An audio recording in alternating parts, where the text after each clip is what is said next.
നമസ്കാരം, വിപ്ര ന്യൂസിലേക്ക് സ്വാഗതം. ഇന്നത്തെ പ്രധാന വാർത്തകൾ. കോഴിക്കോട് ജില്ലയിലെ കുന്നമംഗലം പതിമംഗലത്ത് ഇന്ന് പുലർച്ചെയുണ്ടായ ദാരുണമായ വാഹനാപകടത്തിൽ 3 മരണം. നിഹാൽ, സുബിക്, ഷമീർ എന്നിവരാണ് മരിച്ചത്. അപകടത്തിൽ 2 വാഹനങ്ങളും പൂർണ്ണമായും തകർന്നു. വാഹനത്തിനുള്ളിൽ കുടുങ്ങിയവരെ ഫയർഫോഴ്സും നാട്ടുകാരും പോലീസും ചേർന്ന് ഹൈഡ്രോളിക് കട്ടറുകൾ ഉപയോഗിച്ചാണ് പുറത്തെടുത്തത്. തിരുവനന്തപുരം കരമന സ്വദേശിനിയായ ലക്ഷ്മി എന്ന 9ാം ക്ലാസ് വിദ്യാർത്ഥിനിയെ കാണാതായിട്ട് ഇന്ന് 4 ദിവസം പിന്നിടുന്നു. കഴിഞ്ഞ വെള്ളിയാഴ്ച പുലർച്ചെ മുതലാണ് കുട്ടിയെ കാണാതായത്. വെള്ളിയാഴ്ച പുലർച്ചെ 5 മണിയോടെ വീട്ടുകാർ ഉറങ്ങിക്കിടക്കുമ്പോഴാണ് ലക്ഷ്മി വീട്ടിൽ നിന്നിറങ്ങിയത്. ഒരു ഓട്ടോറിക്ഷയിൽ കയറി തമ്പാനൂർ റെയിൽവേ സ്റ്റേഷനിലേക്കാണ് കുട്ടി പോയത്. കുട്ടിയുടെ കൈവശം മൊബൈൽ ഫോൺ ഇല്ല. ഇത് അന്വേഷണത്തിന് വലിയ തടസ്സമുണ്ടാവുമെന്ന് പോലീസ് അറിയിച്ചു.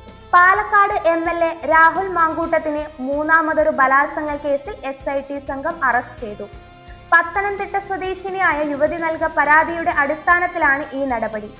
അറസ്റ്റിലായ രാഹുലിനെ 7 ദിവസം കസ്റ്റഡിയിൽ വേണമെന്ന് പോലീസ് അപേക്ഷ നൽകി. വഡോദരയിലെ BCS സ്റ്റേഡിയത്തിൽ നടന്ന ആവേശകരമായ 1ാം ഏകദിനത്തിൽ ന്യൂസിലൻഡിനെതിരെ ഇന്ത്യക്ക് 4 വിക്കറ്റ് വിജയം.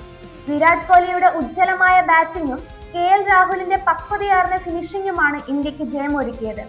വിരാട് കോഹ്ലി 91 പന്തിൽ 8 ഫോറും 1 സിക്സും അടക്കം 93 റൺസ് നേടി. സെഞ്ചുറിക്ക് വെറും 7 റൺസ് അകലെ KL ജാസ്മിന്റെ പന്തിൽ പുറത്തായതും ആരാധകർക്ക് നിരാശയായി. ഇതോടെ 3 മത്സരങ്ങൾ അടങ്ങിയ പരമ്പരയിൽ ഇന്ത്യ 1-0 മുന്നിലെത്തി.